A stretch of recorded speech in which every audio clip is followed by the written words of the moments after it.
So, let's talk about a huge challenge for what is, honestly, one of the world's biggest economic engines, the family-owned business. These companies can make up a staggering 90% of a country's entire GDP.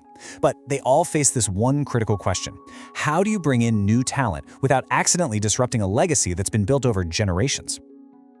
This quote right here, it just hits the nail on the head. It perfectly captures both the incredible opportunity and the massive challenge we're digging into. How do you welcome someone new into a world that's just so rich with history, with values, with tradition, without accidentally stamping out the very innovation you need to grow? And that's the thing, it's this incredibly delicate balancing act. Family businesses absolutely thrive on their history. But because of that, there's this deep tension between, well, this is how we've always done things, and the urgent need to innovate just to survive for the next generation. Okay, so when you hear the word onboarding, what comes to mind? Probably paperwork, right? A quick office tour? Well, in a family business, it is so much more than that.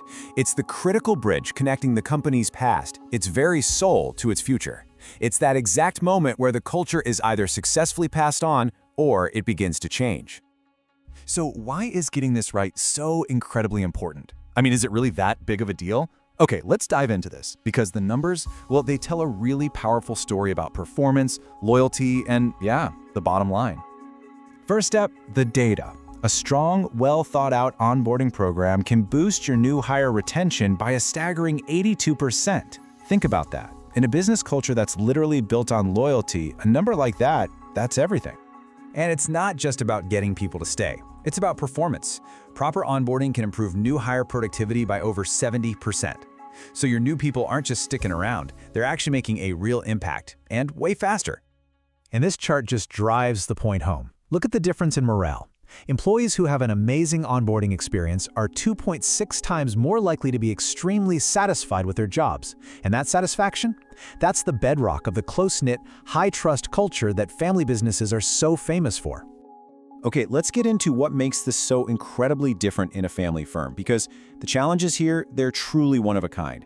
It's not just about learning a new job, it's about learning a whole new family. You see, the hurdles are completely unique.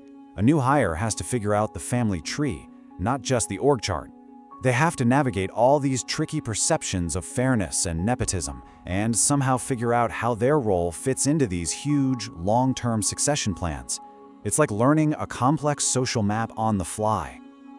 You know the old way, right? The classic, just follow Uncle Bob around and you'll figure it out method. And while that's personal, it can be super inconsistent and leave new hires feeling totally lost. Moving towards more formal structures isn't about becoming some stuffy corporation. It's about providing the clarity that everyone, and I mean everyone, needs to succeed. And this leads us to the million-dollar question, doesn't it? This is what leaders in these businesses have to figure out if they want to thrive. It's all about evolution, not revolution.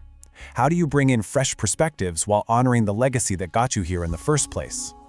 The solution, and this is key, isn't to choose one over the other. It's not tradition versus innovation. It's about blending them.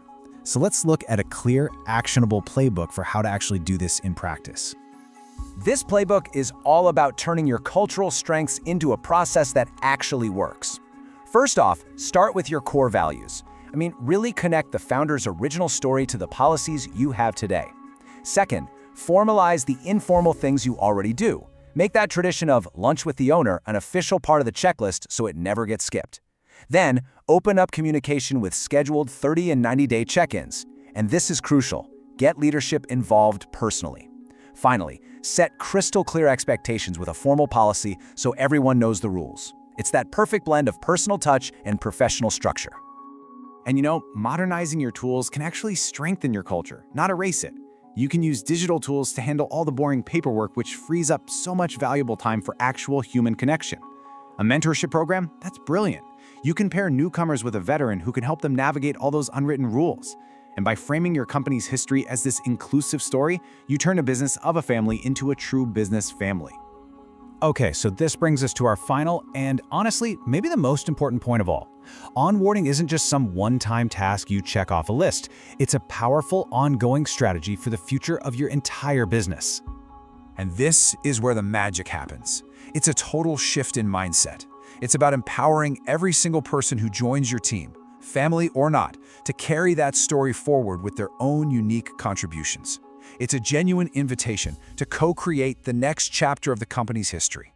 So I want to leave you with this one final thought to consider. Is the way you welcome people in your organization just about preserving the past? Or is it about actively building the future, equipping each and every new person to help that legacy grow and thrive for generations to come?